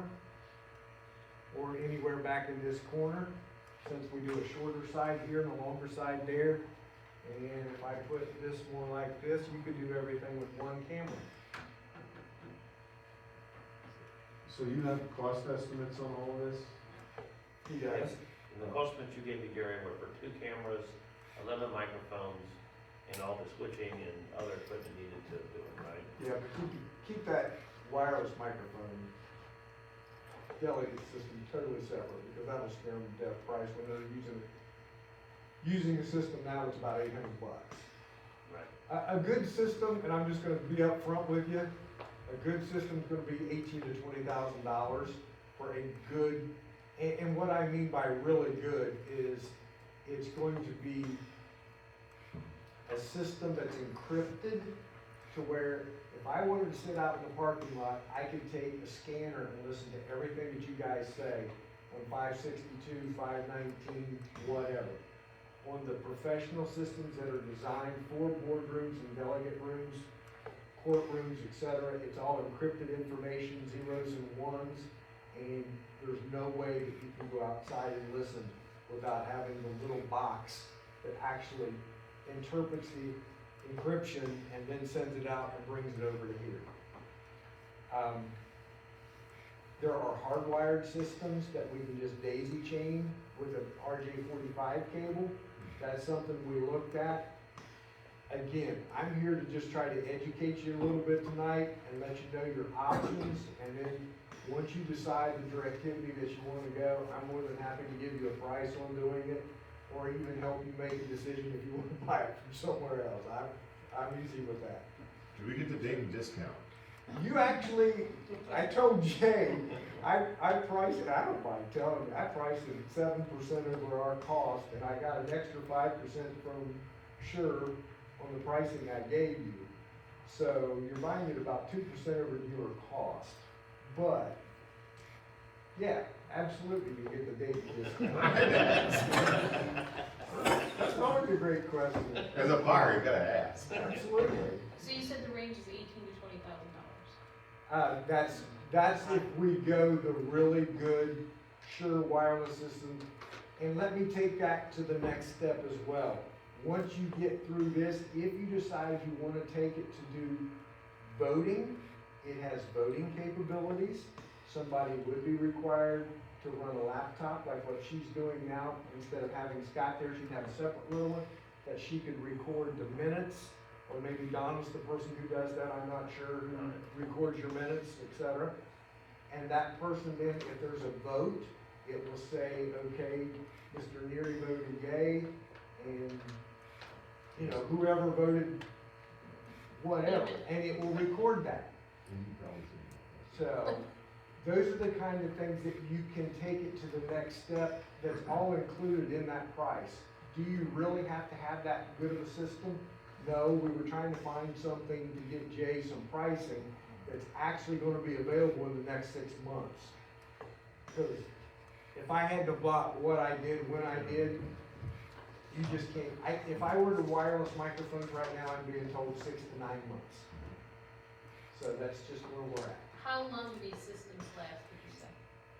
I've got, well, St. E is got systems out there that are 9 years old, 10 years old, still working every day, and they get used every day. Now, the new Teams systems and things like that, since Teams has only been out for about 18, 19 months, we're not having issues with. I will say this in reference to WebEx, Zoom, Teams, you want to find a format. If you're going to go away from Facebook, then you want to, I would want to have another separate discussion on which format you want to go. I truly think for your application, you either do Facebook Live or you do YouTube. My preference is Facebook Live, and then you can also, through that same laptop that you're running out of here and doing your stream, you can record the service live or the council session live, and that's very beneficial as well. Why wouldn't you just put it on YouTube and have a link on Facebook? That's the way you decide to do it, you sure I'm can. just curious why you would do it. I think that the more people, Correct. younger folks who generally use YouTube, and the older folks generally report Facebook more. That's, I don't know, that's show that or not. Facebook Live can give them interactivity to make comments live back to you. That's the difference. And that's why I was saying we'll make that a different conversation, but. Turn my feature off. No, and she's bringing up a great point, because I know Georgetown, Ohio, every comment they got was your sound blank, blank, blank, and this, and the blank, blank, that, and whatever. But, Scrolls on by. you know, but that's why the interactivity of Facebook Live is very good. Now, you can turn that feature off, and you're back to being the same as YouTube, etc. But you also said that we could tape or record the Facebook Live and we could upload that to YouTube too, right? Correct. It just wouldn't be live. Correct. Now, there's something Okay. that I didn't mention during my little presentation, but you see the little red button up here in the top? I do so many churches. I've probably done over, I'll say, 10,000 churches in the last 30 years, all over the United States. I've gotten called to go California, San Diego, Florida, Mississippi, you name it. And that's a button that I had Roland put on there, and it's an on-air button. If I hit the button, we are off air, dead. No video, no sound, because I never know what's going to happen during a meeting. Okay? 2 seconds, I'm back on air. So that's something that I haven't put in for churches, because I can tell you horror stories, all kinds of things that have happened. Be useful when we go into executive session. Absolutely. Bang, come out, bang. Yes. Yeah. Or during executive session, you could have a PowerPoint screen that says City of Dayton, and just make sure your volume's turned off. In executive session. in executive session, yes. Or you could have some background music playing, you know, do a little DJ thing, there's your DJ gig, man. We were just talking about it today. Yeah. So, I mean, now's your chance.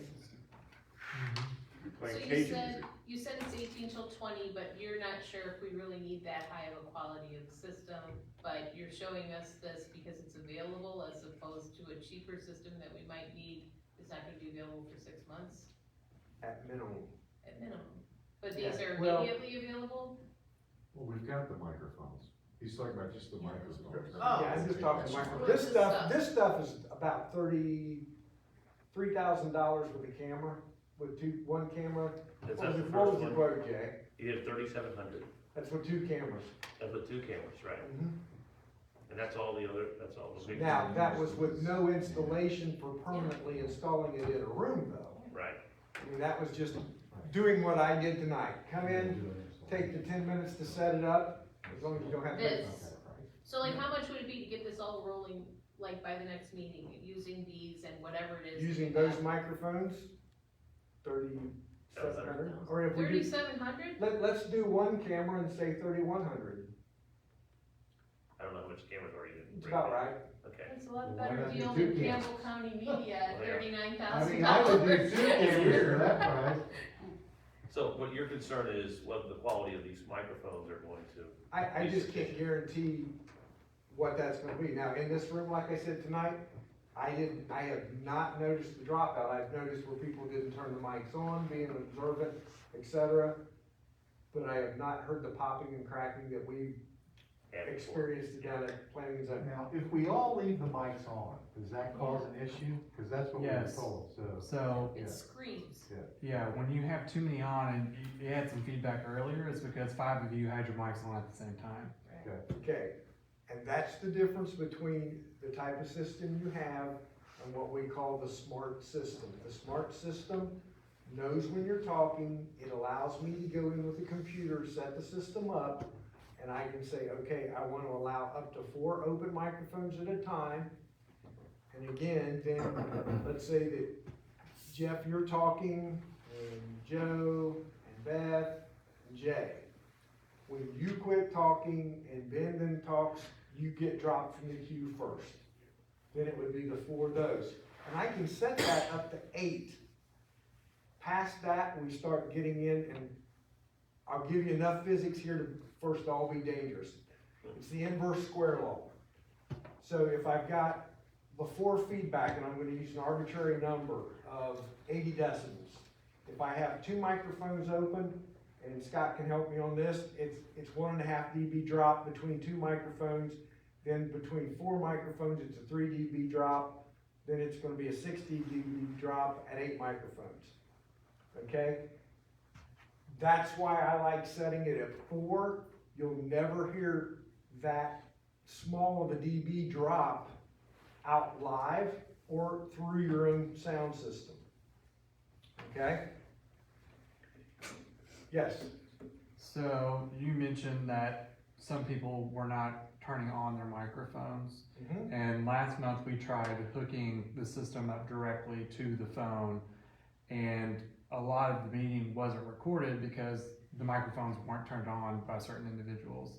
So with this system, if they keep the microphones that they have and they do not turn their microphone on, what happens? Exactly what you just said, it's not gonna work. I don't think we've had much of a tutorial. I mean, like, are they supposed to be on all the time? No. Just when you're talking? That's, Okay. and again, that's the difference in the inexpensive system versus the pro. There was your static. Okay? Beth, you were talking and your mic wasn't on. It's All right, hard- nice. it's hard to remember. It's hard to Okay. remember. I thought in an email, we said that it was coming, never mind, Yeah. coming out of the air, we weren't doing this tonight, I don't know, okay. Whatever. Yes. So what is the next step? You can also put a room mic in, though. Yes, Scott, you could take it, and I brought an actual PCC 160 crown that you could set as an ambient mic.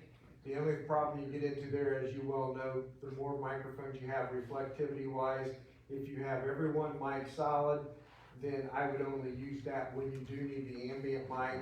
That way you're not getting multiple reflections and getting some phasing issues going on. I think council can learn how to push a button when they talk. Yeah, that's fine. Okay, wait, but I'm supposed to turn it off now, right? Yeah. Okay. I know the, council lady that sits next to you is gonna learn how to put this laptop down if you don't stop. I know. I can tell you're well loved, Scott. Any So other? you're encouraging us to buy this for 18 to 20 because you have them No, in stock? no, that's the ones that are available in end of May. Oh, Everything else, I'm telling you, No, the I wanna electronics business right now is stupid. I've done this for 30+ years.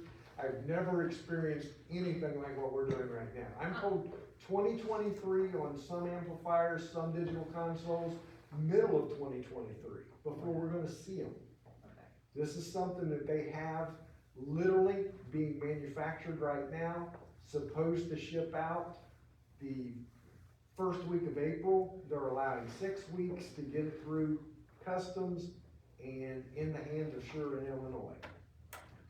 So, and I'm gonna get with Jay. I've looked at Sennheiser, I've looked at Audio Technica.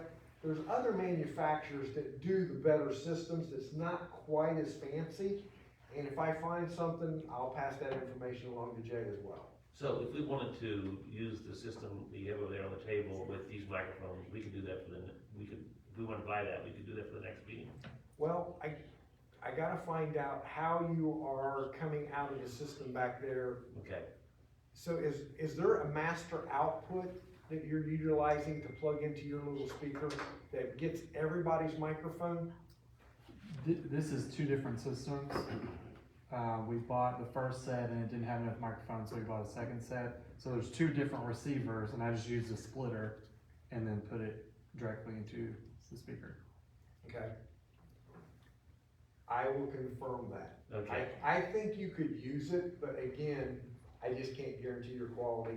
The thought is, let's try it with our existing microphones with the what do you call it, mixer? I don't know. Sure, the And then video, if that doesn't let's call it the streaming mixer, just to keep it safe. Okay, screen mixer, and then, if that doesn't work, then we'll look at maybe, do we need to buy more, expensive and higher quality microphones? Absolutely. Okay. No problems with that at all. Wouldn't you think it benefits to do 2 cameras rather than the one? I think 2 cameras would be better, and it's only $600 more, is that what you're saying, $500 more?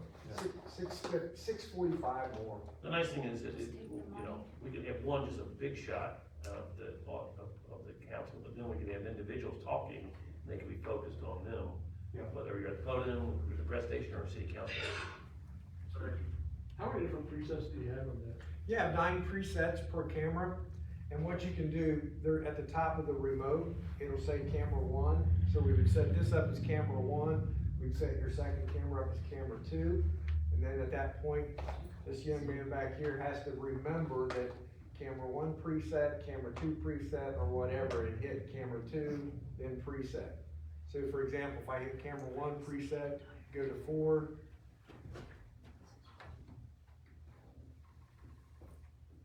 Right. and I have slowed this down as slow as it goes so that you don't get seasick if you go from one preset to the next. Because there's nothing that bothers me anymore than it goes ting. So. Okay. And I'm just using a little small computer monitor to just do the visual so that I can see what's going on. So I think what you need to decide, first of all, from listening to everything here, number one, I like the idea of permanently incorporating it into this room. If you don't need to take it, what's our little place down here? The community and meeting center, yeah. Okay. Which we probably will. Yeah. But, and at some point we may, talk about maybe making that the permanent meeting space. Not permanent, but at least a temporary meeting space that we build in the city building. Well, I would love for us to spend 20 grand down there aesthetically on the inside, and then you could do a lot of really cool things down there. Right. So, That's a discussion we're gonna have at our strategic planning session later this month. okay. So, if, First of all, who would be responsible for setting it up and tearing it down? Typically it's right now. That's, and I don't wanna get you into something, you know, without them telling you you're gonna do it or whatever.